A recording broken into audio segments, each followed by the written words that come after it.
You find me cruel, selfish, and unfeeling? I am. I work without caring what happens to either of us. So go back to the club, bear it all, and stalk the kind of people that you enjoy. Fine. I will. Eli, give me something. The following contains offensive language and spoilers. Listener discretion is advised. What are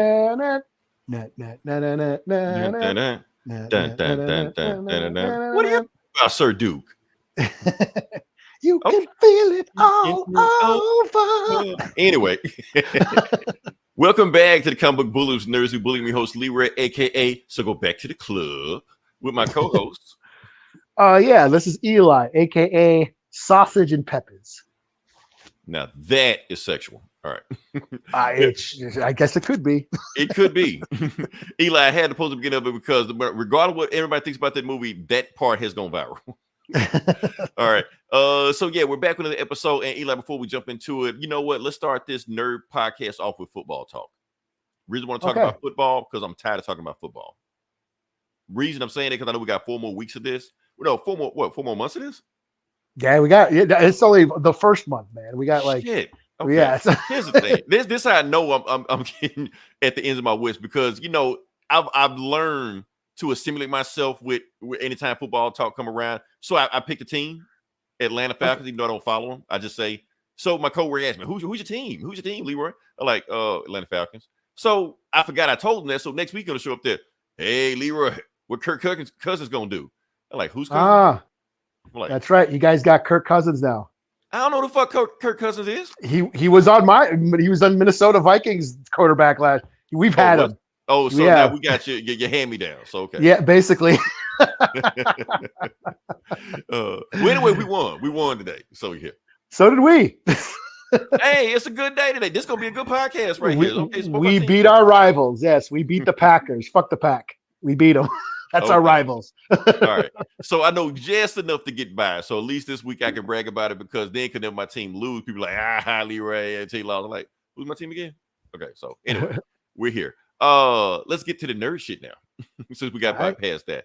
I don't know how Talking Balls do it. Like every week, I don't know how they do it. This is exhausting.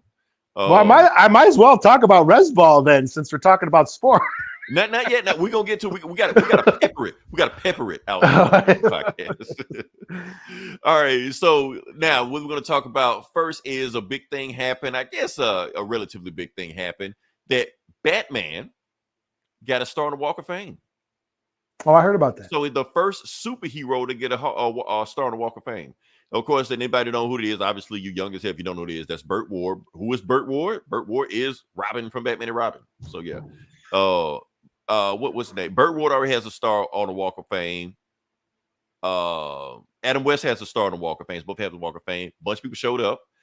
People were upset that there were no live action Batman actors, and I'm glad there were no live action Batman actors. The reason I'm glad about that, because when you put a real dude out there, it ties him to that, and it shouldn't be there. Like I said, if we're putting a fictional character, a superhero on the Walk of Fame, it should be just that, fictional. We should treat Batman as a concept, as you know, as a inspiration. Yeah, we didn't need Val Kilmer showing up. Yeah, we don't need Robert Pattinson showing up and shit like that. You know, I do appreciate that they had a lot of the voice actors there. You know, of course, Kevin Conroy with that, and they did say rest in peace, Kevin Conroy. So I'm glad Kevin Conroy did get mentioned doing all that. But that's pretty much like not all the because it's a shitload of Batman voice actors out there. I'm not going to get into all of them and stuff like that.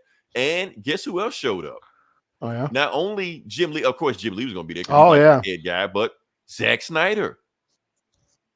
Yeah, Zack Snyder was there to appreciate Batman. So yeah, just want to give a shout out to that. So that was that's his suit that he's wearing. It looked like no. That's New 52. Okay, yeah, because there's no underwear. Oh yeah. So that's Jim Lee's thing, not Zack. Jim Lee gets credit for that because Jim Lee designed all that New 52 bullshit that we no longer care about 15 years ago? Man, has it been that long? Holy shit. Yeah, it has. Wow. Flew through that. What do we got here? Thank you. Yeah. Thanks for listening. I'm not I'm not gonna do that. Yeah, we're not a political I'm podcast. gonna keep going. Yeah, I'm gonna keep going. well, only when it shows up in comics, then we'll talk politics. It did show up in comics, but I'm not gonna talk about it. I was like, don't do it, Delira. Don't do it. I made it. Let's keep going. Anyway, we're gonna keep going. We're gonna bring back a fan favorite. Well, your favorite. We can talk about the box office numbers. So give it to me. What was the number one movie of the week? I really have no idea what came out this week. Isn't there like a cartoon or something out or something? Huh? So the number one movie this week was Wild Robots. That's right. That's what it was. Yeah. I have no idea what it's about. I guess it's about wild robots. I don't know. I heard it's supposed to be good, but yeah. Is it? It's a cartoon. It's going to make money because the whole family's going to go. So that's going to be fun. Number 2, you got Beetlejuice. Number 1, Transformers 1. Transformers 1 is flopping. Everybody's saying, a lot of people telling me it's the best Transformers movie ever, and nobody's seeing it. I guess we transform it out. I guess I don't know. But what else we got? Oh, where's the movie I'm going to talk about? Okay, movie I'm going to talk about. It came out this weekend. Megalopolis, also known as Megaflopolis, because it only made $4 million the entire weekend. So on a $120 million budget, it's one of the biggest flops of all time. So why am I talking about this movie? I will talk about this movie. Oh, and all the way down, I don't know if you can see it, but Am I Racist? That's a real movie that came out. Oh, it's like I heard that's like some comedians. That's something. that Daily Wire guy. Okay. Yeah. That's the Daily Wire guy. So I'm pretty sure they produced it or funded it or whatever else they did. I don't know what they did, but yeah, that's what's going on right there. So, like I said, so you see the thumbnail. We're going to talk about the movie that everybody's talking about right now. Oh, hold on. Let's see what we got. We got another. What do we got? Wild. Okay. Wild Robot. Is it Wild Robot? I guess. Oh. Yeah. Well, thanks for listening. I didn't see. Well, let us know what the movie's about because we don't know. But anyway, we're not going to talk about the movies that everybody saw. We're going to talk about the movie nobody saw. We're going to talk about Megalopolis. Okay. So, reason we're talking about Megalopolis because it is a movie directed by Francis Ford Coppola, one of the greatest film directors of all time. He directed Godfather 1. He directed Godfather 2. And he also directed Godfather 3. So, we got to put that in there also. But he got some other stuff. Apocalypse Now. Bram Stoker's Dracula. Outsiders. Yeah, Outsiders. So, yeah. He got a bunch of. Did he do Rumblefish? He didn't do Rumblefish, did he? He did do Rumblefish. Yeah, he did do Rumblefish. Okay, all right. Never watched it. Never watched what? Oh, you're talking about probably Wild Robot. Yeah. You're outside. You need to watch that. All right. So, reason we're talking about this movie, and I'm going to relate this to comic books, Eli, but not the way you want me related to comic books. We're related to comic books because we're going to start with your boy, one of our band topics, Martin Scorsese. Reason to talk about Martin Scorsese. Now, look, I'm not gonna get into it. Martin Scorsese made some viral comments, a couple years ago, basically saying that superhero movies aren't real cinema, and you know what? I went to war with everybody on the internet about this. Eli, we went back and forth on this. I'm not getting to that. We have made our peace with that. That's okay. Yes. Reason I'm bringing that up is because your other boy, Francis Ford Coppola, was saying that Martin Scorsese was being too nice. He was like, no, these movies fucking suck. These movies are ass. Like, has he not seen Madam Web? Well, come on, man. So my thing is like this. I understand that you guys have made some of the greatest movies of all time. You have moved the needle on cinema. Movies wouldn't be the same without you. Most of the directors are right now are more or less imitating you. But at the same time, you're only funky as your last cut, according to Andre 3000. So I like this. Put your money where your mouth is. If these movies suck, show us a movie that's good, man. Show us what the movie's supposed to be. Show us real cinema. Hold up. What do we got here? Hi. Thanks for listening. Nice. That's nice. Yeah. Okay. Yeah. I appreciate those comments. Okay. All right. So, like I said, so that's real cinema. So what do we have here? We have here Megalopolis. Now, this is not a remake. This is not Metropolis from 1927, that weird C3PO movie. It's not that. This is an original movie, an IP. It's been in Francis Ford Coppola's head, I guess, since the 80s. He keep making it, wouldn't make it. The thing is, the movie studios wouldn't even give him the money to fund it. So he put up his own money to make this movie. $120 million. Mm-hmm. He'll like sell off like piece of his wine vineyard or some shit like that to make this money. And so yeah, he put his own money up because no studio would touch it. And when after watching this movie, I understand it's a double-edged sword because I understand why no studio would touch this movie. Obviously, we saw the box office results why the studio would touch this movie, but it goes a little deeper than that. Now, there are 3 reasons why I saw this movie. I just named one reason because what was the reason I named? It's not a remake. It's not an IP. It's not an adaptation. It's not a sequel. You can just go into this movie not knowing anything. You don't have to watch. You don't have to read an Eternals comic from 1972. You just go in, just watch this movie, and come out the movie there. Also, the reason I watched this movie, the second reason I watched this movie, honestly, kind of the first movie. Not him, her. Oh, her. Oh, yeah. Old girl from Game of Thrones. I don't care. Like, yeah, I have no shame. Yeah, that's why I saw she was in it. I was like, oh, I'll check that out. Yeah, when you told me you went and saw this, I'm like, really? Like, why? Why I said it? I have a question. Why? Right? Like, why? So that's 2 reasons. Now, the third reason I watched this movie, Eli, because it was only 2 hours. Oh, okay. Now, every other like movie that's coming out, like these movies love to be 3 hours, 4 hours, 3.5 hours, these big epic stuff like that. I ain't got time for all this shit. But I can go watch a movie I ain't got to do any research on, and it's just 2 hours. I can get in and get out. Okay, I do that. And it said it was like specially made for IMAX, stuff like that. So it's supposed to be like this visually stimulating movie in IMAX, stuff like that. And the trailers at least, gravitated me. I was like, okay, it looks pretty. I go with that. So that's why I went and saw it. Now, coming at this movie, I'm just going to tell you what I thought about this movie. This movie is 3 words: pretentious. This movie is up its own ass. I don't know what the fuck Francis Ford Coppola trying to do. There's going to be a lot of people that's going to go to this movie and come out of this movie and have no idea what the movie was about. So I'm going to break down the movie, what he was trying to make and trying to say, because I understood the movie, even though it was kind of confusing. Here's the thing about this movie, that everything in this movie is metaphorical. It's for interpretation. He's making art. He's making art. It's a $120 million art house movie. That's what it is. So these visuals, thing like that, it's supposed to be like a dream sequence. Like, you're not supposed to take anything literal. Like, when you see things, you're supposed to, it's supposed to mean more than what it is. For instance, like Adam Driver in the movie, he has powers. Or does he? It's metaphorical. Like, he can stop time. He's holding a T-square, right? He's holding a T-square. Okay, I'm glad you noticed that. He's an architect. He's an architect in the movie. Okay. So that's not his power. That's just his job. That's what he does. So the thing is, okay, is it his power? It's his power, but not power. If it makes any sense, his talent, if you want to say what it is. So basically, he has the power to stop time, but he doesn't.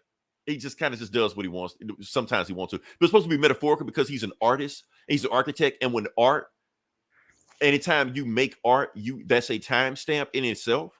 So that's how artists stop time. So it's like, okay, that's what that's what it's supposed to be. That's the type of movie you're going to see. Now, the whole point about it's deep. Now, the whole point about this movie is that for people, I know a lot of people walk to this movie and was like, what the fuck is this? Okay, the movie is about the fall of the Roman Empire. That's what the movie is about.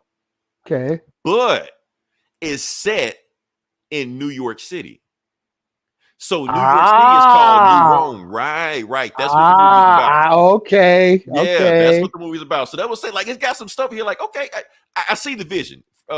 He's making a comment. He's commenting. He's being political. He's being political, very political. Political. It goes there. So the point is, it's about the fall of the Roman Empire, but it's set in New York City, and New York City is called New Rome.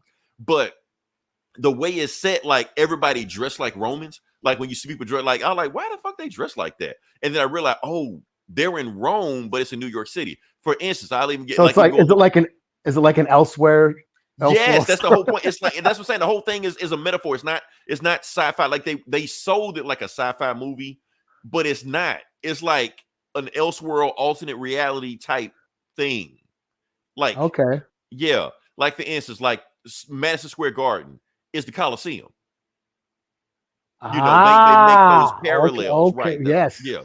yes. So Artsy. it's artsy. It's there, but you can't go in there speaking anything literal. You got to go in there and your third eye got to be open for this movie. Got to read between the lines. You got to read between the lines on this stuff, right? It's there, but you got to see it, and it's like, but even though Eli, I knew a lot of what's going on. There's some shit I had no idea what the fuck's going on. Like, why is there sand in this office? Why is Giancarlo Esposito drowning in quicksand? And then the next scene, he's just like, cool. Because his time's almost up. Oh. Oh shit. Okay, that makes sense now. Okay, all right, I understand it now. Thank you. I don't know.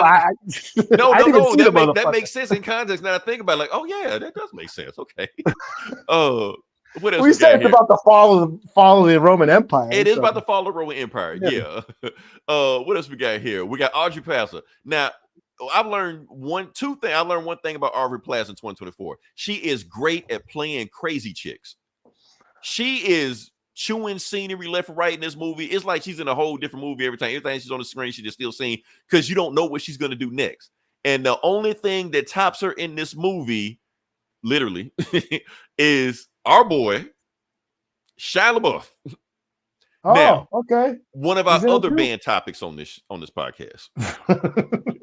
So we're not allowed to say anything negative about Shia LaBeouf on this podcast ever again. So I'm just going to praise him to the high heavens. Shia LaBeouf, you're great in this movie. Chef's kiss. You're crazy as fuck. I will say that because between those two, I don't know who the fuck was trying to steal the movie more than the other one. Like they were just over the top just for no reason. And then on top of that, like I said, this is the prettiest movie of the year.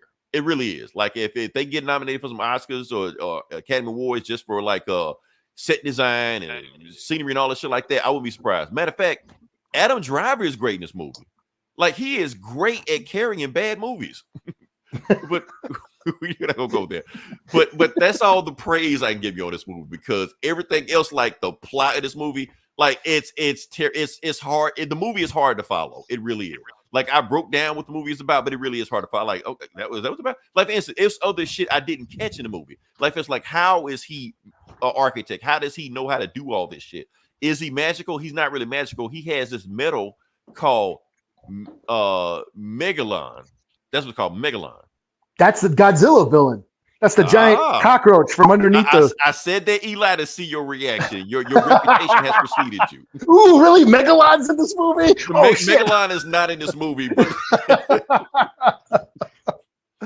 oh, shit. But I'm like, why did Francis Coppola call it that after Godzilla bad guy? Like, I don't. That's what it is. So the thing is, he's got this super metal called Megalon that he uses to make Megalopolis. So the whole point of the movie is that he's an architect and he's trying to create a utopia. But the only way he created a utopia is that he has to destroy New Rome. And people don't want him, because that's what architects do. So it's a lot of stuff going on in there. Matter of fact, Shia LaBeouf, he's Trump in this movie. Like the parallels are too close that it can't be anybody but Trump. Matter of fact, Aubrey Plaza, that's just my interpretation when I thought of the movie. Her name in the movie is Wild Platinum. And the way she was moving in the movie, I almost think that they were trying to compare her to Cleopatra. I think. Okay. I don't know. It's weird. It's weird. But what did you say her name was? Wild what? Wild Platinum. That was her name in the movie. Okay. Yeah. Okay. So yeah, weird name. Oh, so that's what I got for the movie. But like I said, this movie is hard to follow. There's a lot of just random shit that just pop out of nowhere. Sometimes the movie kind of moves too slow, and sometimes the movie like tone is all over the place. Like there's shit that happens in this movie where you laugh where you're not supposed to laugh at it. Like the beginning of the intro. like the intro. Like, am I supposed to laugh? Like, why is he saying it like that? Go back to the club. Like that's a Francis Coppola movie. What the hell are you doing? And it's other weird shit like that. Like John Boyd has a boner at the end of the movie. Like what the fuck going on with this movie? And so. Who has a boner? John Boyega? No. Oh, Voight. John Boyd, not John Boyega. John Voight's in this movie. John Boyd's in the movie. Dustin Hoffman is in this movie. Okay. For like 2 seconds. Like he just shows up and leaves. Who does the movie? Adrian from Rocky is in this movie. Oh, well, she's in The Godfather. She's in The Godfather. Like, yeah. I didn't know she was still alive. I was like, damn, okay. She's in the movie. You thought the Rocky movies were real, the Creed movies. Yeah, because they killed her like in 2006, some shit like. So that's what I'm thinking. Who else? It's like that's the thing. Like random people keep showing up in this movie, but like in there for like 2 seconds. Like I don't know why that happened. Maybe he like cut the movie down something like that. So yeah, this movie it's all over the place, man. Honestly, I see why it made the box office it did. I see why no studio would touch this movie. I see why they couldn't market it, because there's no way you can market this movie and sell it to anybody. Because even though I'm making sense of right now, when you watch this movie, you really are going to be scratching your head. Like, what? It's a lot of people that said they went to the and people just walking out the movie theater left. Like 15 walk in. Yeah, this is the type of movie. He's the type of filmmaker that his audience isn't around. Like, he's got a. Today's audiences aren't cut for a movie like this. Right. You know what I'm saying? Yeah. Like you said, we've said this before. Kids aren't watching movies. They're watching TikTok. They're watching people. They're reacting. They're watching people watch movies. Right. They're not into the, they're not into movies. Yeah. But that's what I'm saying though, Eli. This is a bad movie. That's what I'm saying. This isn't a movie hard to understand, or it may not be your taste. No, it's a bad movie. It's bad. I mean, it's like badly written. Shit is all out of place. Random shit happens out of nowhere. Like random plot points get started, random plot points get dropped off. The third act of this movie just turned to a crappy ass daytime soap opera. Like it's just all about their family, their rich ass family thing. It's like Bold and the Beautiful, some shit like that. Like what are you doing with this? Like I'm telling you, it's not a movie like people don't get or don't understand, because they're gonna try to twist it on. Oh, you don't get it. He's an artist. Yeah. No, this is a bad movie. Anybody walk out this movie did. Like, he doesn't have the audience for that, and it sounds like it's a pet project. It's like a lifelong, project that he's been trying to do, and art is all about timing. You know what I'm saying? Sometimes art hits a certain piece of art, or a movie hits at a certain time, and it really resonates. And maybe he just missed his window for this. Because, like I said, he's been trying to make it since the '80s. So yeah. That's one. And maybe he should have made it back then. Why maybe if he made it back then, it would have been good. Maybe that's why Lawrence Fishburne, because Lawrence Fishburne was tied to the movie back then, so he decided to throw him in the movie. And he was in Apocalypse Now. And he was he? He was. Yeah, he was. That's right, he was in that. He was like 15 or 16. He was like underage, working over there in Thailand or wherever they shot that thing. but here's what I say. Yes, this is a bad movie. Some people are saying it's the worst movie of the year. I can't knock that. But it's a spectacle, if that makes any sense like that. Here's the thing, Eli. We've seen a lot of bad movies this year. We've seen Madam Web. I haven't seen Borderlands, but I imagine it's trash, like that. But there's reason why those movies are bad, because because of corporate mandate, because they got to check all these boxes, because you got all these studio notes in there, stuff like that. So you can feel the corporation stepping in and making the type of movie they think we want, but completely missing the boat, or they have to sign up. They got to have a movie for this quarter just to get their bonuses like that. This isn't that. This is a bad movie with passion. Yeah, this is his vision. This is his vision, and that's the difference. It's all his fault. Like it's different when it's a bad movie that that this is what he signed off on. This is his movie. This is what he wants. This is what he wants to. I mean, the only other movie I can compare this to is The Phantom Menace. Come on, man. Come on, man. Darth Maul. You don't even like the prequels. I'm shitting on I still saw them like 10 times in the theater, though. Okay. But the whole point I'm trying to make is that back then, George Lucas on those prequel movies had 100% control. Yeah. Nobody was telling him what to do on the movie. He could do whatever he wanted to. Was it a good thing? Was it a bad thing? The point is, nobody was over his head. Yeah, he had a bunch of yes men. He had a bunch of yes men on there. I know you've seen that behind the scenes on The Phantom Menace when him and his crew were watching the final cut of The Phantom Menace, and they all looked at each other like, I think we fucked up. It's funny as hell when you watch it, but the whole point is that it's just like Francois Coppola. Like, he produced it, he funded it, he wrote it, he directed, and that's my thing. If this is the movie that he wanted to make, and he has no problems with it, and he stands by this movie, I have no problem with that. Matter of fact, I respect the hell out of that. I respect the hell out of anybody put their own money up to put out their own passion project, whether or not anybody, because nobody believed them. for this movie. Yeah, no one wanted to make this shit but him.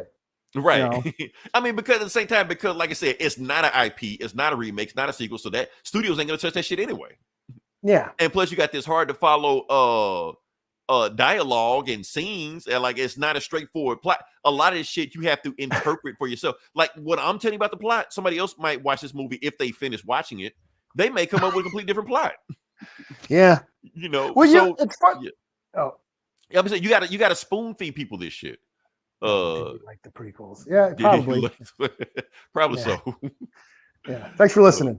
No, but it's funny that you said pretentious. Yeah. Because I don't know if you ever seen Hearts of Darkness, the documentary about the making of about the making of Apocalypse Now, which was Tropic Thunder was based on. Yeah. And it's basically Francis Ford Coppola trying not to go crazy while making that movie because there was all these setbacks. But there's one interview where he says, "I'm trying really hard not to be pretentious." You know, there was a fine line where he has all these ideas and things to say with this film, but trying to keep it entertaining without shoving a message down your throat, the audience's throat. No one wants to be preached at. They want to be entertained. And that's probably what happened here. I think he got pretentious and he got caught up in his message and forgot to tell a story. And remember when we talked about Zack Snyder, like, yeah, Zack Snyder's an awesome director as far as composing an image and his shots and his sequences, but storytelling wise, and maybe that's it reminded me of a Snyder movie. This whole thing reminded me of a Snyder movie. And that's take all the action scenes out. This is a Snyder movie. Yeah, and then that's what might be happening here. Yes, Francis Ford Coppola is a great filmmaker. He's made some of the best movies of all time. He's got juice. You know, he's earned the right to make this and do whatever he wants. But, you know, maybe he got too caught up in trying to, you know, with the spectacle and didn't tighten the screws on the script. You know what I'm saying? It felt like I said, he'd been trying to make this movie since the 80s. So it felt like he had 30 years of ideas that he's trying to cram into the 2-hour movie. That's what it felt like. Like it was just way too much shit going on. Matter of fact, way too many characters going on. Because characters will disappear for a while. They go to a plot with somebody else. So when the character come back in, you forgot about the character. Like, oh damn, I forgot you was in this movie. So they pop up again, and now you got to figure out what the hell they got going on. So it's way too much shit going on. It should have been more streamlined. That's just me. But at the same time, if this is what he wanted to make, I stand by it. Matter of fact, I say if you really want to watch a Francis Ford Coppola movie and just want to see what the fuss is about, I almost recommend this movie just to see a train wreck, if that makes any sense, you know. But I do not recommend this movie for anybody just want to just go in and see a movie. No, you're going to hate this. You're going to hate me for telling you to go watch it. So this is a very, very, very specific audience to go watch this movie. Yeah. So this is not a cheeseburger. This is it's a steak delivered on a trash can. That's what it is. If that makes any sense. So. Oh shit, man! You see these comments, man? Okay. I didn't listen to anything, man. What are you talking about? I'm in my own head, man. All righty, this guy. Okay. What the hell, man? What is going on? This is Go to this ain't the we're talking about comic books, y'all. Yeah, actually not, but yeah. Well, we should be. We should be, right? So that's all I got. I'm gonna give this movie a 2.5 out of 5. That's the highest I can give it. That's it. It's some people can even less than that. Well, I admire you just for going to see this in the theater. In the theater. I mean, like I said, it was an IMAX experience. Here's the thing, I didn't hate this movie. I didn't hate it. I don't think. But you appreciate I saw the vision. I appreciate it. I saw the vision. Yeah. But this is not a movie you can recommend. And that's a lot of Scorsese's flicks. I appreciate them. Yeah. Like I didn't necessarily like Kundun or Silence or or a bunch of his movies, Age of Innocence. Right. But I appreciate them for the aesthetics and him flexing sometimes, or even The Aviator. I mean, sometimes you just want to see an artist work, and see what he Right. comes up with. And sometimes it hits. Because you don't see movies like this anymore. You don't see a movie where it's just one guy's voice. You don't see movies like that anymore. Everything is a studio mandate. Yes, auteurs are rare these days. You know, auteurs are rare. And yeah, because like you said, everything's a studio, everything's run on an assembly line, and you got all these people sticking their hands in the cookie jar and, you know, ripping it apart, and you get you get a product rather than a work of art, you know. Right. You know, so I've never seen a movie this bad with this much passion. That's the best thing I can say about it. So, yeah. All right. Can we move on past that? Sure. All right, Eli, you are up. I'm going to throw it in your court. We're going to give it to you because you're going to talk about sports. A movie I saw. Sports movie I saw. See, Eli knows ball. Yes, I know the Rez. I don't know Rez Ball though. So yes, I watched Rez Ball on Netflix. It is a movie about a basketball team, a high school basketball team on the Navajo reservation, and I think it was New Mexico.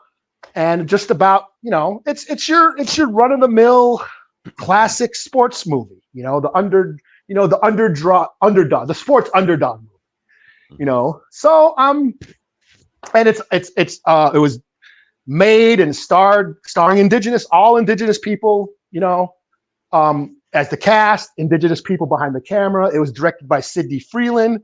She is an indigenous filmmaker who's worked on, you know, Reservation Dogs. She worked on Echo. She directed a bunch of the Echo. Sound familiar. I thought this name sounded familiar. Yeah, she directed a bunch of Echo episodes. She worked on Rutherford Falls. And it stars a bunch, you know, there's a bunch of people from, you know, Reservation Dogs in this movie. Biscuits, the guy who played Biscuits, he was actually a child actor. He was in Smoke Signals when he was little. So we've seen him grow up. Anyway, he's in the movie.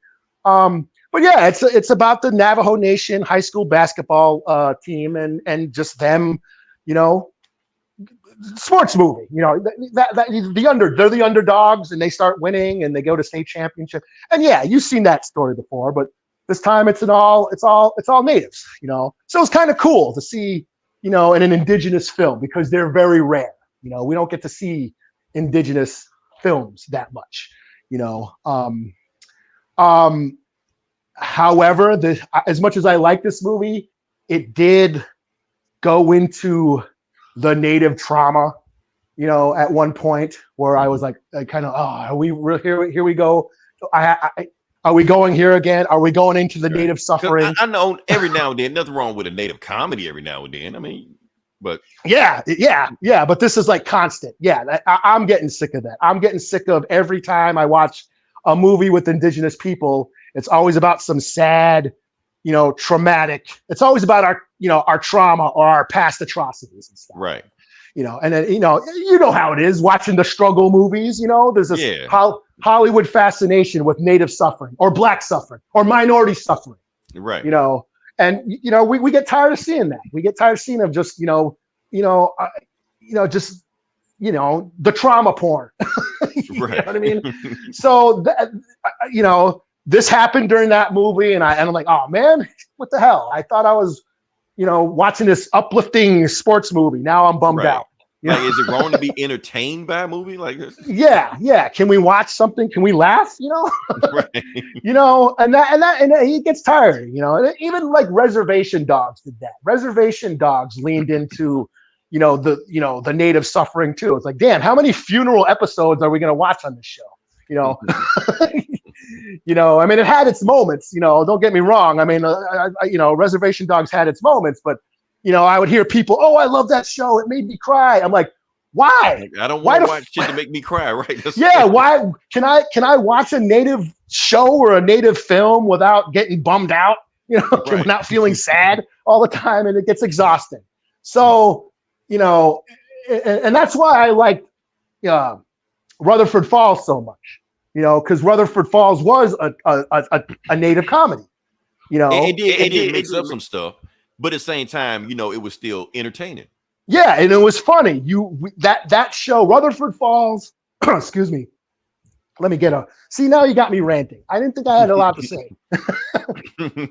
Hey, I went that long on Francois Coppola. Yeah, I'm losing my voice now. Now you got me on a rant. But Rutherford Falls like celebrated Native joy and Native romance and natives being successful and owning businesses and being entrepreneurs and shit. And it didn't that didn't click with a lot of people. You know what I mean? Right. We saw natives smiling and being funny. So yeah, and not a lot of people watch that show. I mean, given it was on Peacock and a show about just starting out, and a show about museums probably doesn't sound appealing to most people, but that show dealt with like I said, native success, native joy. It also dealt with the land back movement and treaty rights and native politics and all that. It dealt with all that, but and it didn't lean into the suffering, So yeah, that's why I like that. But anyways, this movie doesn't dwell on it that much. It was enough to make Fat T turn it off. Oh damn! Okay. Like he got triggered by. He's like, "Fuck this movie," and he turned it off when that part happened. But he did end up going and watching it, watch the rest, and he liked it. So, but yeah, it is. It is this basketball team. They go through this hardship. They come together. They get coached, and all of those classical sports movies cliches and those tropes are all there. They come together, they overcome obstacles, they become one as a team and all that, and then they get the goal. So it was cool. Like it was in the end, it was cool to see natives win. Because I would have been pissed off if they lost. Because there was another movie, released like in the early 2000s called is it Older Than America or Edge of America? And it's about a black guy who goes to the Rez and coaches the basketball team. Okay. It's kind of like Dangerous Minds on the Rez, Okay. The guy had a black savior. Okay. Yeah. And they lost. At the end, the team lost. And I was like, what the fuck? Right. I remember being pissed off at the end of it. I'm like, yeah, can't we ever win? Like, what the? Right. So no, the team wins in the end. So yeah.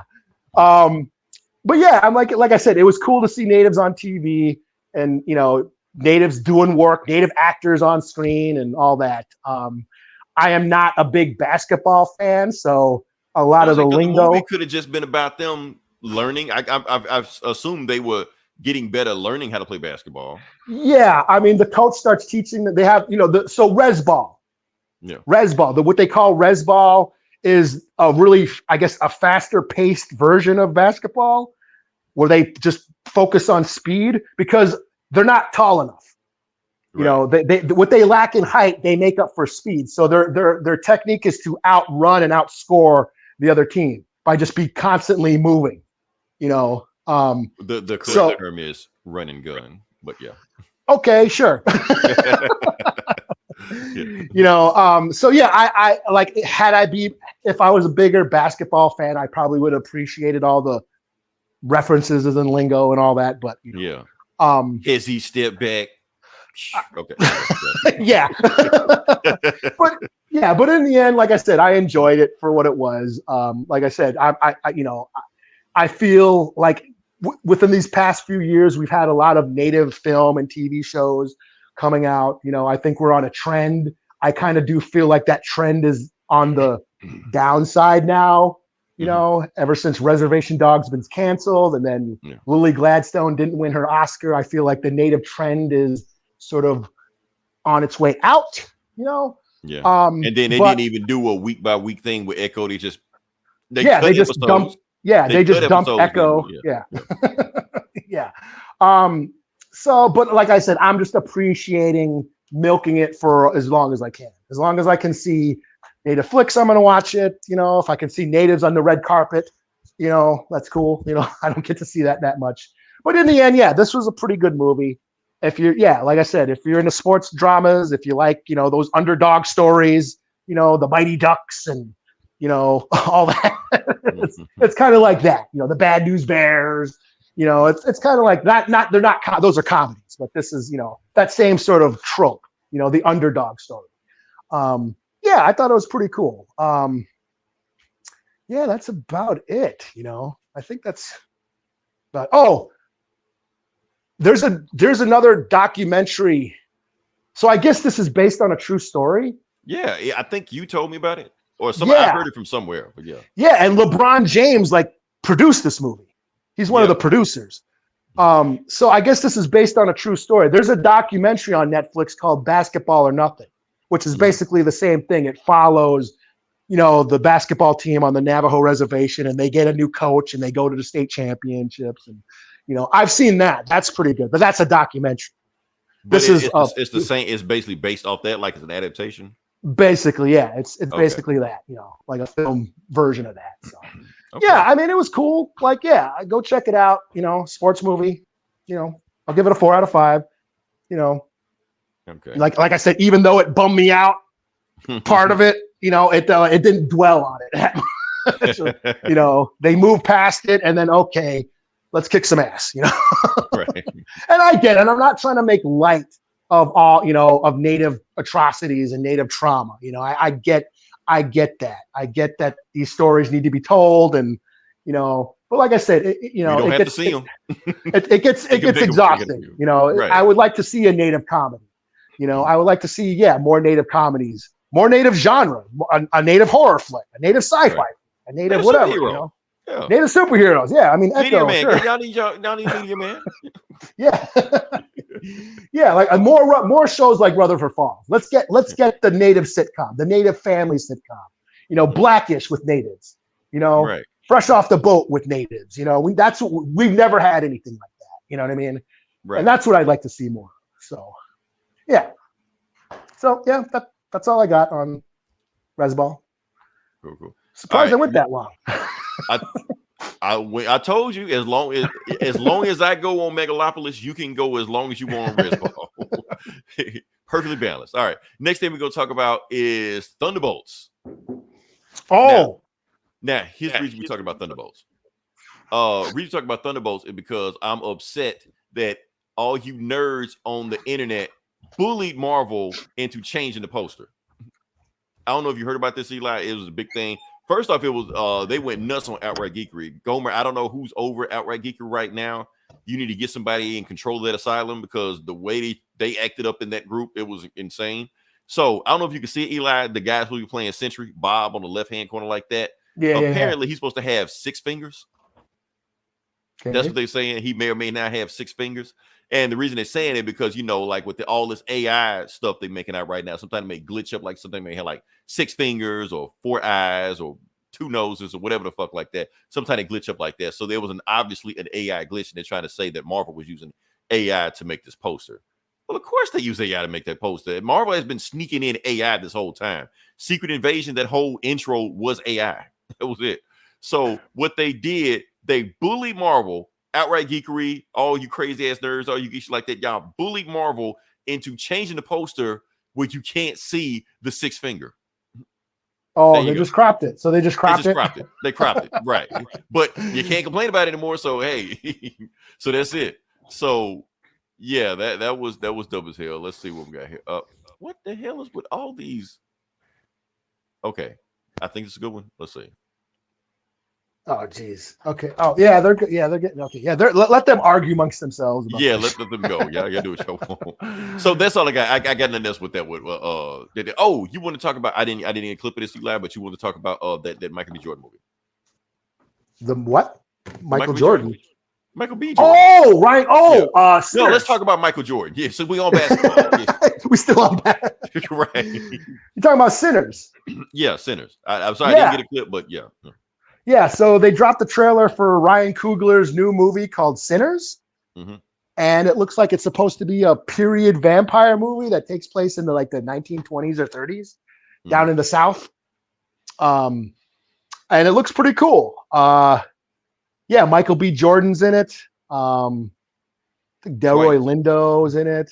Who? You know what I'm saying? Twice. He's playing his brother also. Oh yeah, he's playing twins. Haley Steinfeld or whatever her name is from Hawkeye. Hawkeye, yeah. Yeah. And other stuff, Bumblebee and other stuff. Yeah. She's in it. Yeah, I mean, it looks pretty cool. But it got me thinking about the Bitterroot movie. Mm-hmm. So Bitterroot is a comic book, awesome comic. We reviewed it on here. I was a big fan of this book. It was basically about a black family of demon hunters in 1920, like Prohibition era Harlem.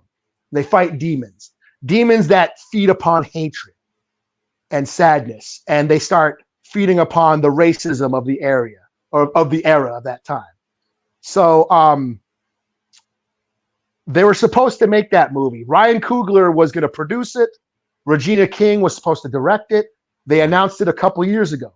It should have been out by now because they announced it during the pandemic. Yeah, a long guy. That's not even production or anything. It's not doing anything. Yeah, right. And so far we haven't heard shit about it lately. It doesn't even have a release date. We don't know what's going on. The last update I've seen is from a couple of years ago. Mm-hmm. So I'm wondering if that film got canned.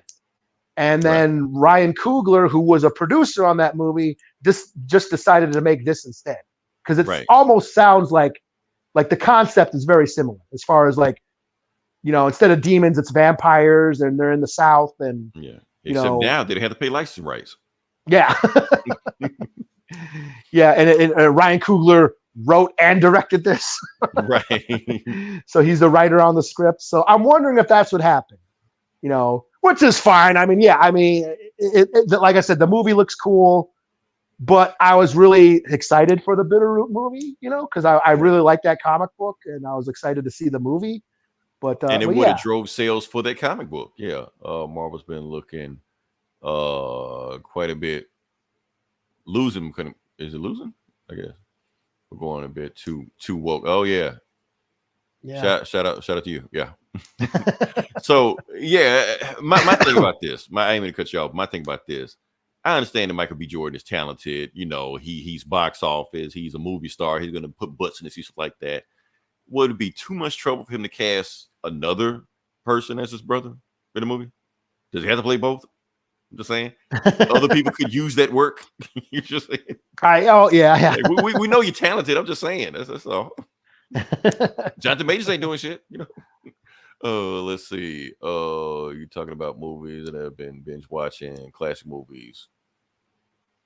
Finished Christopher Nolan movies. Yeah. We are talking about movies. So yeah. All right. So that's all we got with that. And we move on to the next part of the podcast. Sure. Okay. Like I said, we're going to move to the video game section. Eli, I told you ahead of time what was going on like that. And I'm just give you a brief what's going on. So last week I posted on the YouTube page, I posted my clip of Street Fighter footage. And it actually got a lot of hits on it. I'm going to just show you what it got. It did like 1,200 like 5 days. You know, 1,200 views like 5 days. For us, that's I know for other big channels, that's nothing. That's a drop in the bucket. For us, that's kind of high. So, but the thing is, what they're doing is that they were kind of clowning me in the comment section. And I'm okay with it. I'm okay with that. Because, for instance, one thing they were saying, basically my gameplay, they were being critical of that. And I'm open for constructive criticism. That's all. Some things they were saying, like I was, doing Tatsu in neutral. How dare I do Tatsu in neutral? Eli, that's just something you just don't do. I don't even know what that means. Just don't do it. That's all you need to know. Okay. Right. Or how they were laughing at me because I was doing wake up DP. Now, this is not just a Street Fighter advice. This is just a life lesson advice for everybody out there. Do not wake up DP.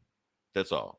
I don't even know what that means either. Just don't do it. Just like somebody said. Well, I'll try. If I do, I won't know if I am or not. Like, oh shit, I woke up DP. Fuck, Leroy told me, hey, I'm giving you a heads up. So that's it. So yeah, I wake up and who are these motherfuckers?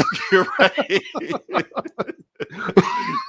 Right. So I'm doing all this, and people are making fun of my gameplays like that, saying that basically what I'm saying I'm doing, I'm spamming moves. That's what I'm saying. I'm spamming like the hurricane kick, going like full screen, doing bullshit. Is DP mean is down punch or something? Dragon punch.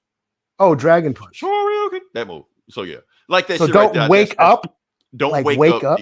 Don't wake up DP. Like when you get knocked on the ground, don't put the motion in it and jump in with it. That's wake up DP. Okay, so when you get up off the ground, don't hit the Haruka. Okay, right. Don't do that because people are doing. They expect you to do it. They're gonna back up and then catch your ass. That's what they're gonna do. So yeah. So the point is, okay, that's good advice. Yeah, this is Street Fighter training for everybody right now. So yeah. So it does rely a lot on timing and distance and range and reading your opponent, stuff like that. And that's the thing they were saying. I was like, okay, I'm doing like scrub shit or dumb shit doing my matches. But at the same time, other people were making comments like, okay, yeah, he's doing dumb shit and scrub shit in his matches, but he's hitting people with this dumb shit. Like, yeah, I'm doing a hurricane kick from full screen, which you can easily see coming. You can just block it, but he's catching people and hitting people with that shit. So you should be criticizing them for doing that shit. You know, for getting hit with your dumb shit. If you're getting hit with the dumb shit, that's your fault, not my fault. It works. If it works, yeah, keep doing it. Now I understand that I'm at a low level rank right now. That's why I'm doing shit like that, because they're low level also. Now I understand my place in the Street Fighter world, stuff like that, Leah. Eli, I'm not a great player. I'm just telling you right now, I'm not a great player, but I'm not a bad player either. I am mid. And that's okay. It's okay to admit you're mid sometimes. Can I get better? Sure. Maybe a year down the road, month from around, maybe I get better. But right now, I'm okay with being mid at this point. I'm allowed to admit that. Sometimes you gotta admit that. Sometimes you gotta step on the scale and just see the numbers. Yeah. Not everybody can be Kenny Omega. Right. Or Mighty Mouse. Everybody can't be that. Accept the limitations. That's okay. That's Xavier Woods. Yeah, Xavier Woods, whoever out there. That's all I want to put out. I just want to put that out there. So can we move on to the next part of the podcast? Sure. Okay, like I said, we're here. Like I said, this is Comic Bullies. We're talking about comic books, and we're gonna jump into it. Eli, what should we do first? You want to do the big one? What's the big one? Black Panther and Predator? Nah. Is that the big one? Oh, sure. Okay. Nah, let's do this one. Let's do Ultimate Spider-Man. Let's just knock that out the way. Okay. All right. Is Hickman still writing this? I assumed he was. I don't know. Let's certainly felt like it.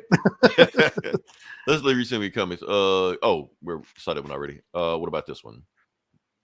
I know I should read these comments first before I click on them, but pretty should be Princess Fiona. She's Princess Fiona is not Disney. That's DreamWorks. But okay. Anyway, I don't even know who that is either. Shrek. Fiona. Oh, is that Shrek? Okay, yeah. I do know who Shrek or Fiona that's not Disney. That's DreamWorks. But anyway, So hold up. So the first thing we're gonna do is talk about Spider-Man. We're gonna talk about the Sinister Six. Is what we're gonna talk about, because now Kingpin has got the team together. He's got all 6 guys together, and they're going to fight Spider-Man and Green Goblin, because they're like a tag team duo right now. So, I should do that. Let's fix that. So let's fix that. Boom. There we go. All right. So we're going to fix Green Goblin. And some other stuff happened in the book too. So let's just get to it. Hold up. Let me fix this. I am all out of sorts. My fault. We're going to get there. Don't worry. Boom. There we go. All right. So boom. Let's go ahead and start with it. Let's go with it. See what we got. Book starts off with Ben and Jay Jonah drinking. They're celebrating, but they celebrated by getting drunk as hell. Why they getting drunk as hell? Because they're upset at what happened. Then Mary Jane shows up, their PR manager, and she's like, "What are y'all upset about?" And they show them what they're upset about, because their paper is selling like crazy. But the point is, all they're doing is posting Spider-Man. That's it. Everything they're doing. But they're like, "No, we want to post like real shit. We don't want to just do sensationalism or be sensational. And sensational, I thought we were being amazing, or spectacular, ultimate, shit like that." So they're saying like, we want to do real news, but like, you can do real news. The point is, we keep posting the Spider-Man shit. Everybody is looking at your paper right now. You got hundreds of thousands of views right now. So the point is, when y'all do start doing real news, you're going to get more eyes on it. If you just start out the gates doing that shit, nobody can pay attention to you. You got to give the people, give them cake. Give them cake first. then give him medicine afterwards. So that's what she's trying to face. She's like, listen to me. You're going to do this right. If you keep up, listen to what I'm saying, in 6 months, you're going to beat the Daily Bugle. She's like, okay, I like the sound of that. So they decided to listen to her. Meanwhile, we got Spider-Man and Green Goblin meeting not Dr. Octopus, or is Dr. Octopus Otto before Dr. Octopus. Anyway, he's basically came up with a solution to get around their Stark tech. Because basically Tony Stark can find them anywhere they are because he's using his tech. So basically he found some kind of thing to kind of like cloak their tech so Tony can't find them. So he just put some kind of chip in the Green Goblin, dumb. And when I talk to Spider-Man, he like, Spider-Man, the only way for me to fix you, I gotta get you a new suit.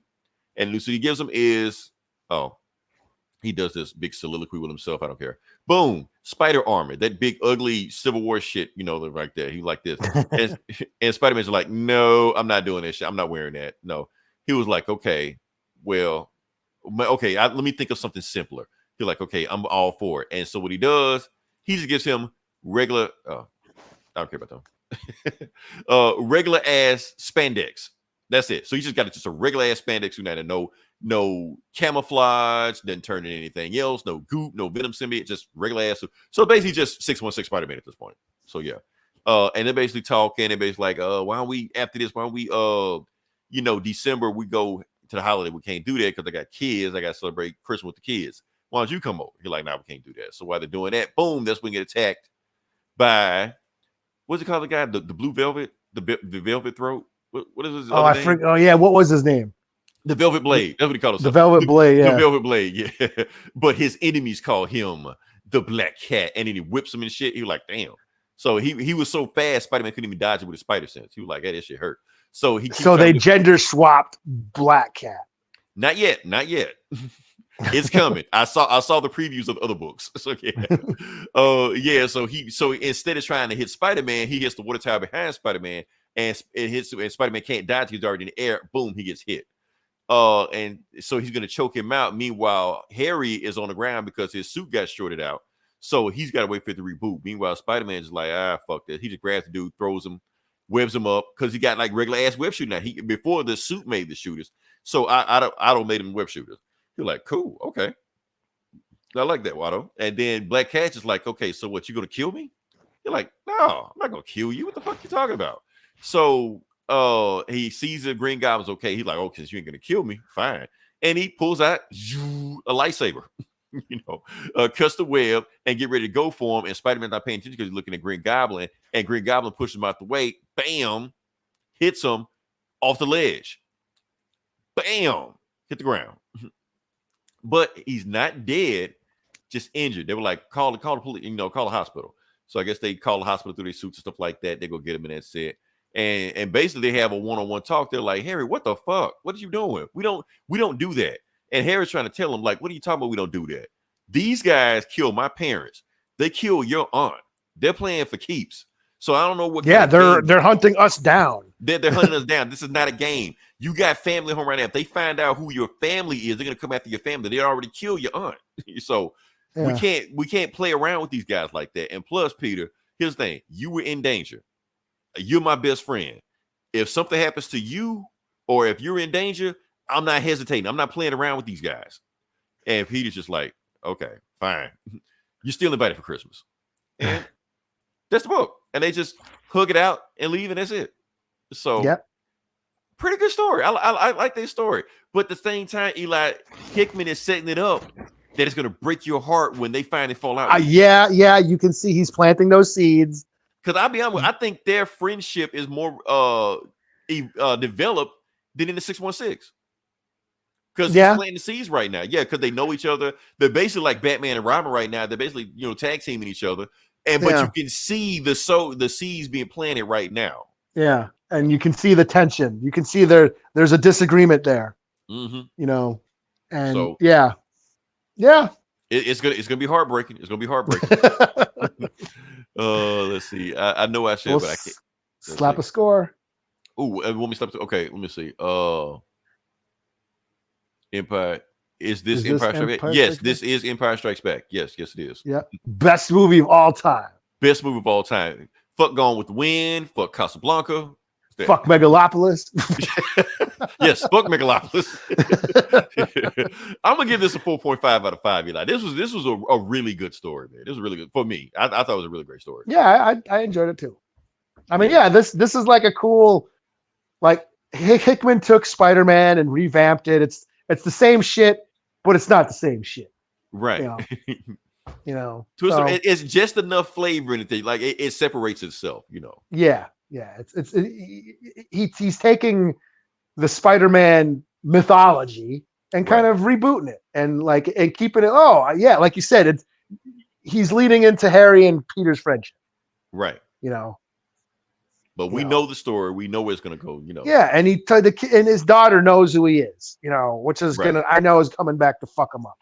Right. That's another seed plant. It's coming. We all know it's coming. So yeah.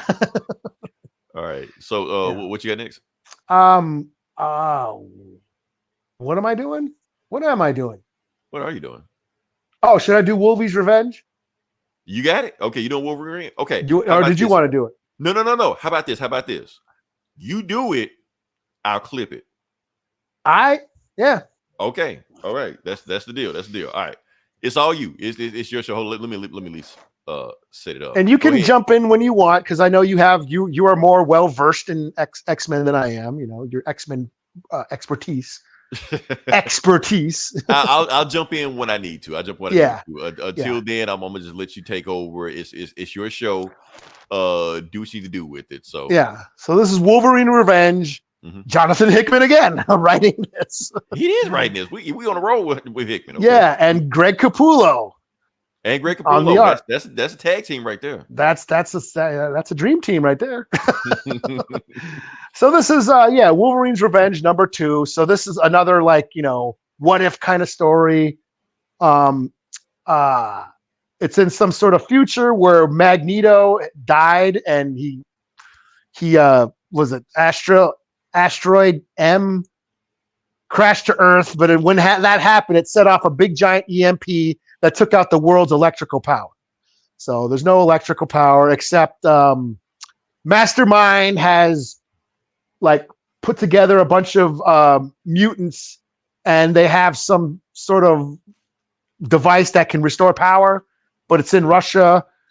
Nick Fury tried to get Wolverine and Captain America, I think Bucky and a few others to try and go and get it, but they all Quartermain. Oh yeah, him too.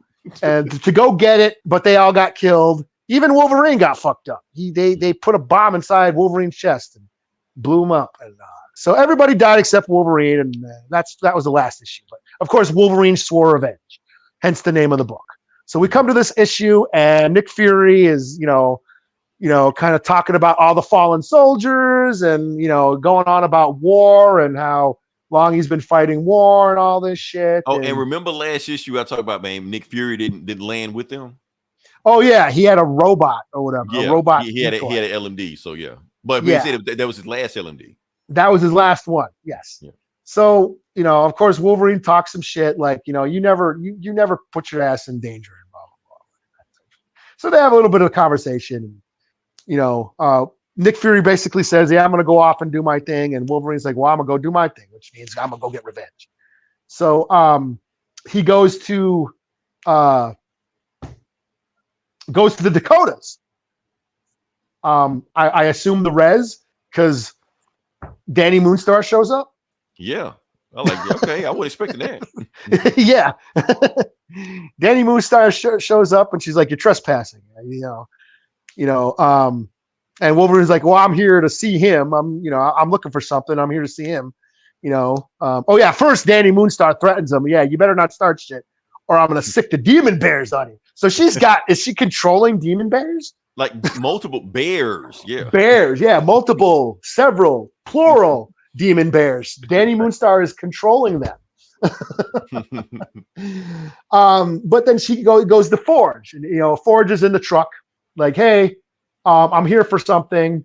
And they're like, "Well, if you're here for Asteroid M, scavengers came and took everything. There's nothing left." And say, "Well, I'm not looking for that. I'm looking for something else. I'm looking for Magneto's body. Did anybody find Magneto's body?" oh no, I did a scan or whatever, and he's buried here. We just got to dig him up. And it's funny. He's like, you got some sort of like cool high tech device that can like dig him up. He goes, yeah, and throws him a shovel. Like start digging, right? Yeah. So they dig up Magneto, and they find Magneto's corpse, and then they find, oh, well, this is what I need. It's Magneto's helmet. And he goes, gives it to Forge. Yeah, I can fix this thing. So cool, fix this thing so I can, go get my revenge. Mm-hmm. So, of course, before Wolverine goes on his quest for vengeance, Forge says, I also got something else for you.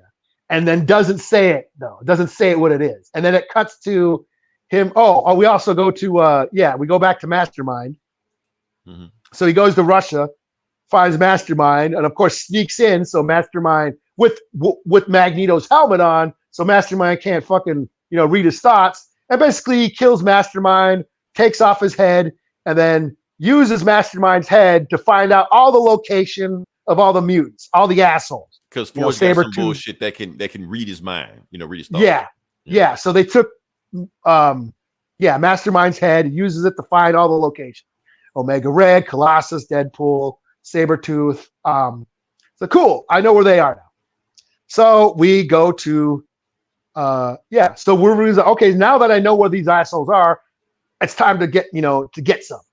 So he finds Sabretooth chilling out in the woods, eating, and rolls up on him. Wolverine rolls up on him on a motorcycle, shining a light on him and shit. And I knew this was gonna happen. And hey, and they start talking shit. Oh, you here for vengeance? Yep, I'm about to kick your ass. He's like, you've never been able to kick my ass. You're a runt. We've been doing this for years, and I'm a fuck you up like I always fuck you up. Because I know how you are, and you let your anger get to you. Blah blah. They talk shit to each other. And then they start fucking each other up. And Sabretooth's just fucking up Wolverine, slicing him up, just beating the shit out of him. Finally Wolverine just like shanks him, just claws right through his chest. And then fucking Sabretooth says, is that all you got? And then goes, oh wait, something's wrong. And then Wolverine's like, yep. That light that I shined on you? Forge made that, and it sucks your mutant abilities out of you. And that's why I said I knew Forge was gonna do something like that. He's going to take away their ability. He wasn't going to do that again, but I guess it's the end of the world. Yeah, I knew that when he said, I got something else for you, and then didn't say what it is, I was like, I bet you he's going to suck away their powers. Right. Because straight up, he's not going to beat Sabretooth. Yeah. Yeah. So he's like, so Sabretooth ain't got no healing factor now. So, and Wolverine just fucking chopped through him. And Wolverine just talking mad shit the whole time. Like, yeah, man, maybe I'll come back, every year and cut a piece off you for the next year. Just talks a bunch of shit. The shit that Sabretooth does to him. So yeah. And then and that's about it. That's about where it ends. He leaves like he's like, yeah, they're about to go on one more fight, and he's, I'm gonna kill you, and only you can't heal, and I can. That's kind of where it ends. So yeah, I mean, this is just junk food. This is this cheesy Wolverine, an excuse to have Wolverine go fuck motherfuckers up. That's all this is. And there's not, and that's all it needs to be. That's all it needs to be. It's just it's John Wick. It's a stupid, cheesy action movie full of all the, the cheese that you want. And I'm digging the cheese. It's Greg Capullo drawing Wolverine fucking motherfuckers up. Mm-hmm. So yeah, I enjoy it. I will be pissed if there's another red band version of this that we hadn't gotten our hands on. So yeah, I haven't heard about it. I did see the red band version of issue 1, but I didn't see anything about issue 2. But yeah, I mean, and honestly, there wasn't really much in that red band issue that, maybe a little bit more blood, and maybe someone's head got cut off. Well, that was about it. There wasn't a lot. What do we got here? Are they coming in hot again? What I want. I just want to see this one, incredible person, and do not let anyone let you do. Words of affirmation. I really appreciate you, Detroit. I think he's been here before. Thank you very much. Thanks a lot. We appreciate that. Thanks for listening. So yeah, I dug it. Like, yeah, is it is it groundbreaking? Is it deep at all? No, it's not. It's just an excuse to have superheroes beat each other up. Right. So Wolverine and that's all it is. It's a simple formula. Just do that. We're good. So, yeah. Like I said, Greg Capullo, Hickman, just giving what fans really want. In the end, that's all we really want. Oh, slap's going on. I'll give it a 4 out of 5. I'm just saying 4 out of 5. Like, because we know what Hickman can do. Like, we read that Avengers versus Aliens, so we know what he can do when he goes above and beyond. But when he just gives us what we want, hey, I'm good with that. So yeah, it was cool. Yeah. And it's funny that when Wolverine chopped off Mastermind's head and then uses his memories to find the locations of all the other mutants. Mm-hmm. That's what I thought. Remember when during the whole Fall of X shit, when they cut off Quentin Quire's head? Yeah. I thought that's how they were going to revamp all the X-Men. Because he had all their memories and shit. He had all the memories, and he could just do that. But that's a lot of memories, though. Yeah, I just thought that was the way they were, and I'm wondering if that whole concept was from Hickman. Yeah, like maybe if Hickman was there, that's what he would have done because he was gone. Yeah. Like I wonder if that was like what he had planned when he first started writing the X-Men. So just a little whatever, Yes, so all right, I might need your services again, Eli. We're gonna start with the big book. Okay. Because after this, I don't think I have anything else. What was it? Yeah, because you just did the other book. So yeah, we're gonna do Black Panther versus Predator. I read it, but I kind of like flew through it because I had other stuff to do. Because I just found out about like an hour ago that the book even existed. So I'm gonna let Eli jump into it, but I'll jump into it where I need to. So okay, look like it's another one of yours, Eli. So sorry about that. So what do we got? What do we got? So basically, the Predators, the Yautja, they came down to Earth and have basically invaded Wakanda. So this particular Predator clan, the leader is the brother of this other like Predator chief or Predator warrior, and they're both vying for their father's respect. This particular Predator is shorter and not as big as his brother, so he doesn't get enough respect. But he's aware of vibranium, and now he's certain because if he had vibranium, then he could kill his brother and father and take over and become chief. So he ends up coming to Earth to find vibranium. He does a scan. Where's all the vibranium? Oh, it's in Wakanda. So they basically, Predator have their own tech as well. They basically hack into the Wakandans' defense systems and then trap, themselves in the dome. And now the Predators are inside Wakanda, controlling the dome. They can't open the dome again. And now they're hunting the Dora Milaje, and they're trying to get vibranium. So it starts off with like Okoye and some Dora Milaje, getting, murked by some fucking Predator. Yeah, he hunting them down and they're like, where are they? Can't find them. Of course, they're using their cloaking devices and they can't see them. And you just see like, Predators taking out some of the Dora Milaje. And she does manage to kill one of them, and then what happens next? Are you just going to go through it? Because I forget. Okay. So they did manage to get one of them, but then the other one, like two of them got taken out. No, one of them got taken out. One of them got taken out. So whoever this is, the child knew who this was. So she gets taken out. They just started taking off running like, well, fuck this. We're getting out of here. They don't know where they are. They're just running. And then finding Black Panther because he got shot in the head by like their whatever gun, the shoulder cannon, the plasma cannon or whatever. Yeah, and he's like, fuck this. Okay, now he knows that something is after him. So now he's like prepared to see what's going on. So he's hunting down for him, and he sees. Now this is what confused me right here because I thought that was the dead Yautja right there. Yeah, but then he looks at it again, and it's okay.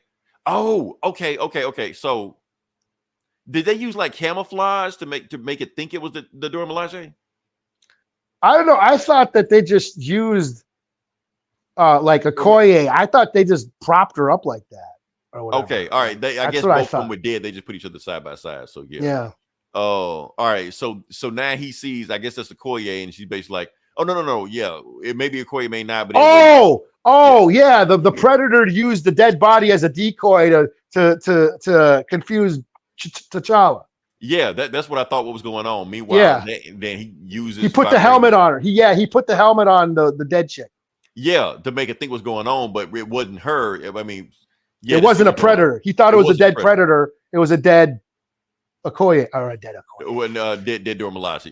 Yeah. Yeah. All right. So basically, the Dora Milaje are telling like we can't see them. They're nowhere and everywhere. And see, and this is shit that I was wondering about last time. I'm skipping the Shuri shit. Yeah, I don't care. The Shuri shit. Yeah. Yeah. So in the meantime, Shuri's trapped outside of the dome. She can't get back in. Right. She's like right at the edge. Right. Yeah. And I like this. And but the Predator can go through there. So she grabbed him. Did he take her through there, or I think it? Yeah, he snatched her through. Yeah. Okay, snatched her through there. All right. So Black Panther, and see, this is shit that pissed me off last week, but they rectified it this week because Black Panther can see him. Yeah, he's not invisible, which I thought that was the case because his senses are supposed to be just good as Daredevil's. I know the movies don't do that shit, the MCU don't do that shit, but in the comics, and Stan Lee, the way he wrote that shit back in the 60s, he basically had that Daredevil and Black Panther's senses without the suit are the same. They can do the same shit. So he can see the Yautja. He can't hide from us. So he grabs him, start whooping his ass and shit. He's cloaked. Let me uncloak him. Throws him in there. He gets eaten by an alligator. And he was going to let the alligator just eat him up, but he thought maybe the alligator was going to kill him. So he's like, I'll do a mercy kill. So he just mercy kills him.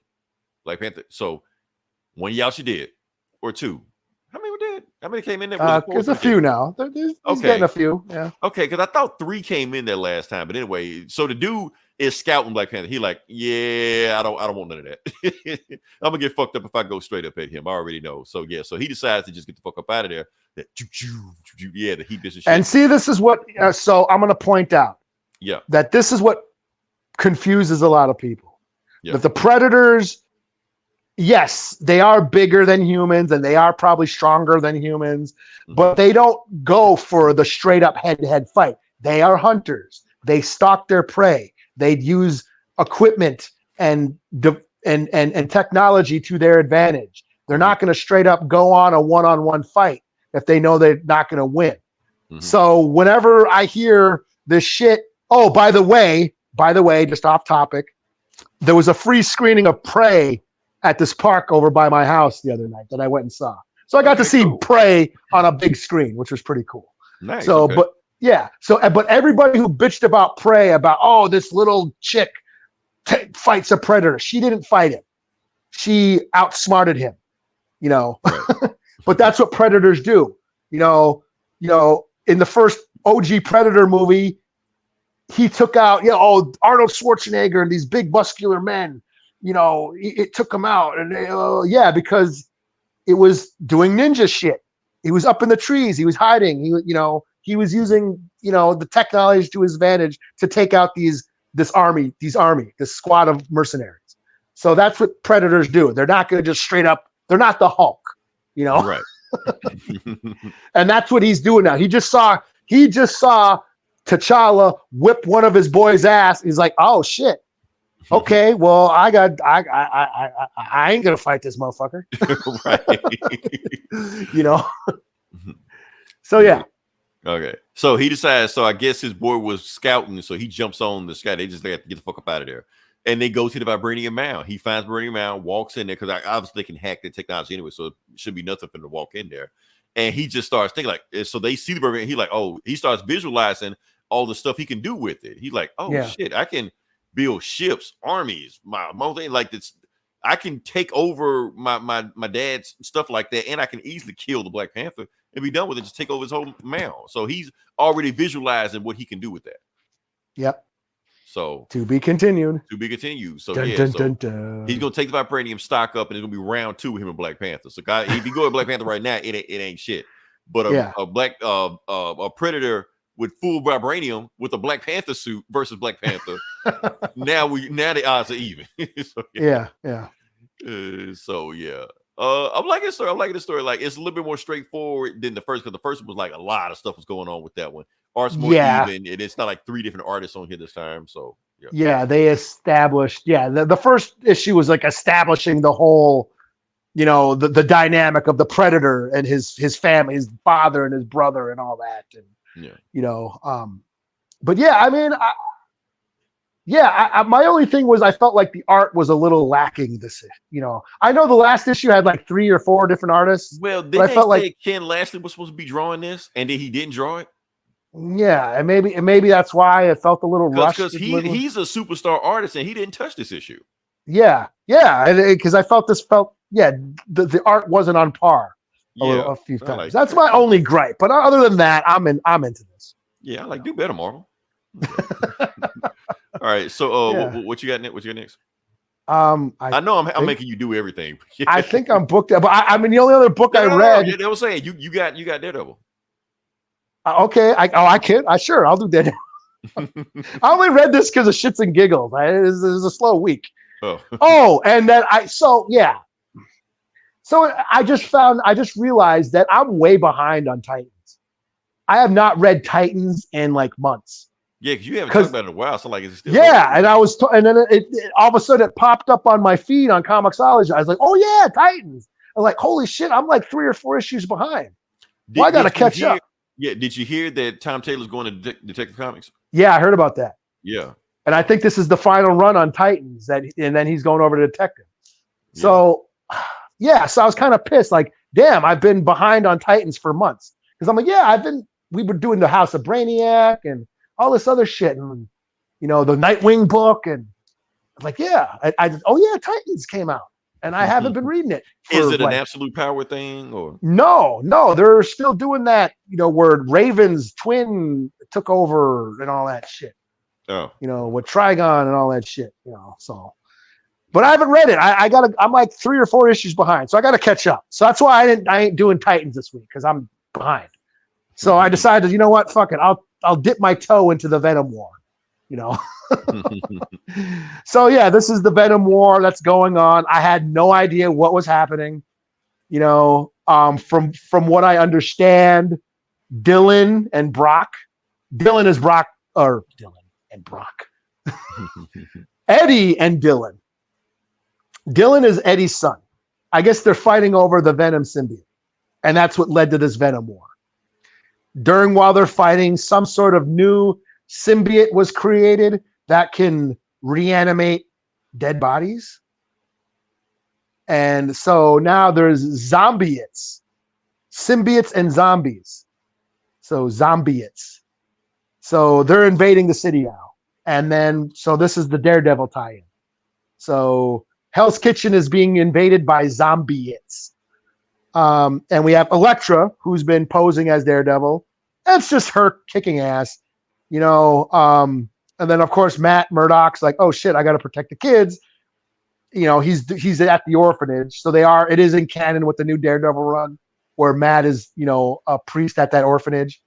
So he goes in and protects the kids while Elektra's kicking ass. I guess Elektra's size, her weapons can make sound.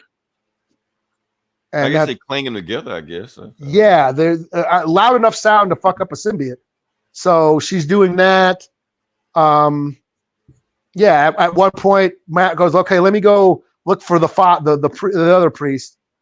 He's been symbioted. He had a symbiote on him. He goes into the basement and finds the church bell and starts ringing the church bell. And basically gets the symbiote off of the other priest. They come walking up with the church bell and go through the streets with the church bell, ringing the church bell, fucking up all the symbiotes. And that's basically it. That's all. It's just a one-shot tie-in to this Venom War that's going on. It's just action. Yeah, I mean, it's just action. Yeah, I like the concept of the Venom the Venom zombies, the zombietes or whatever. But, it's just a one-shot action. You see Elektra whooping ass, fucking up Venom zombies. And yeah, it was fine. 3 out of 5. Thank you, Mother of Voice. Thanks for listening. Yeah, that's all it was. Like I said, I only read it for shits and giggles. Slow week. I'll check it out. I didn't even plan on doing this book, but I guess, sure. How do you guys feel about the new Black Lightning that's coming out of it? I had no idea there was a Black Lightning coming out in November. That's news to me. Thanks. Black Lightning show or a comic? I'm pretty sure it's a comic. I'm pretty sure that. But no, I had no idea about that. If they did, I know Static is like they gearing up for another milestone season. But yeah, what else we got here? We missed. Oh yeah, Static. What do we got here? I do voice acting for Fanimation. Fanimation? Batman show of how the comics, DC and Marvel. Yeah, so do we. And what else we got here? It's called Batman Just Immortal on YouTube. Just Immortal on YouTube. Okay, it's called. Okay, hey, self plug. Don't worry about it. Feel free to self plug. We're okay with that. Yeah, that's cool. I'll probably check it out. Yeah, we'll check it out. If you don't mind, we might even review it on. We might even show it on here if there's no kind of thing. If there's no kind of copyright on here, shit, we might play it next week. Yeah, and we've reviewed fan shit. Remember that one Catwoman during the pandemic? They made that one. We did some Batman fan movie. Batman fan, yeah. When we reviewed shit like that. Yeah, we will. As long as there's no copyright, we'll do it. We don't want to get in trouble. That's all. Yeah, so. I've reviewed like Friday the 13th fan movies, fan films, and shit. Yeah. This is amazing. Cool, man. Well, thanks for listening, man. Yeah, we'll check it out. Vono, shout out to you. So yeah, when the Black Panther, I'm sorry, Black Lightning book drops in November, I will be on the lookout for it. We'll review. We will check that out. Oh, also, Eli, did you hear about that? DC and Marvel lost the rights to the term superhero. No. Okay, so a lot of people didn't know that Marvel and DC own the word superhero. They own that. So no other show, TV show, anything like that could use superhero. So that's why you got supers, all the shit like that, like in the boys and like that. They can't say superheroes. Oh, okay. That's been a thing like for decades. They just lost the rights this week.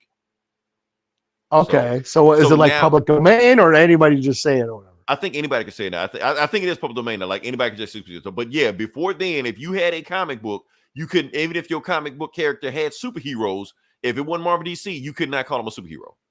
That's a weird thing, but but now you can. So that's like meta-humans or meta-human and suits, enhanced, like that. Enhanced beings. So now you can just say that. So it's insane. I heard about that. And matter of fact, I heard in the 70s, Marvel owned zombies. Like they trademarked the name zombies. Really? Yeah. I think so. I thought they could. I thought they couldn't say it. But that's why they came out with the creepy books and shit. Like those were magazines. Bimbies or something like had an X or some shit or something. I gotta look up again. Marvel had some weird shit with zombies in the 70s. I don't know what it was. But that's why they got away with like all those horror books like Creepy and Vault of Horror. They were they were magazine size. So they weren't considered comics. Well, I do remember this. Okay, like I read Brother Voodoo back in the 70s. Like I read a Brother Voodoo comic. In that book, he was fighting Zimbimbis. Like they spelled it weird, like XVMBS. Okay, but they were zombies. They were just zombies, but they couldn't call them that. Well, voodoo zombie. Yeah, that makes sense. Yeah, I'm saying because it was voodoo, so yeah, but he couldn't call them zombie. It was weird. And Stan Lee, I didn't know Stan Lee created Brother Voodoo. That's weird as fuck, but yeah. All right. That's funny now that you said Stan Lee. That's what he called them. Zimbimbis. So yeah, Brother Voodoo. Yeah, because he's a brother. Yeah. So yeah, he probably watched Blackula. Like, you know what, Brother Voodoo. That's probably what he did. He probably did a voodoo superhero. So yeah. One more book I wanted to review. One more book. I'm not gonna go deep into it because I barely read this shit. But and Eli, I forgot to tell you about this shit. Batman: The Last Halloween. I just dude, when you asked me about what I was reading this week, and then I was going through the books, I saw that. I thought that was like a facsimile. I had no idea that this is a new story until right before we recorded. And guess what? It's own DC universe. Okay. I didn't know that. I didn't know that until like an hour before we started recording. So I just briefly read a little bit of it. So it is like I'm just Brother Voodoo and Constantine should they can't mother a voice. It's a thing. Oh yeah, the DC and Marvel unless they cross over. Yeah, DC Marvel legally. Yeah. So I'm not gonna review this book. I'm gonna just talk about it real quick, basically what happens in it. It's what is it, part 3, I think, or part 4? What is this? How many of these they made? I don't think know. It's part 3. Let's say part 3. Anyway, Two-Face taking over the city. He's doing some shit. Batman now has Robin. They're doing some shit. They're investigating Catwoman because she keeps sneaking around the Falcone household. They still don't know what kind of connection she has with Falcone. They still don't know that in this book. Gordon's son gets kidnapped, but I guess some shady shit go down. So he doesn't tell anybody. He didn't tell the cops, doesn't tell the FBI. He only tells Batman, like, Batman, give my son back. You know, I need you, because I guess they trying to blackmail some shit like that. Oh, and Joker's goons kill Two-Face. The end. Killed Two-Face? Kills Two-Face. One in the head, one in the chest. Okay, Dead. so is this just a one shot or what? I don't know. I think it's gonna be a whole thing, but because the book ends to be continued. Okay. So, but Two-Face is dead. Dead as a doorknob, dead as fried chicken, whatever you want to call it. Yeah, they put a hole in his ass. 2 holes. So how many is this another like a because as I understood, I thought Dark Victory was like the sequel to Long Halloween. Right. So this is a sequel to Dark Victory. Okay, so this is the third. I think so. Unless there's a fourth one I don't know about. I want to say this is another Long Halloween or whatever. Yep, because it starts on Halloween. Yeah. Because his son is dressed as Batman. That's when he get kidnapped. Okay. Yeah. So yeah, like I said, it's on DC Universe right now. You ain't got to pay money for it. It's there.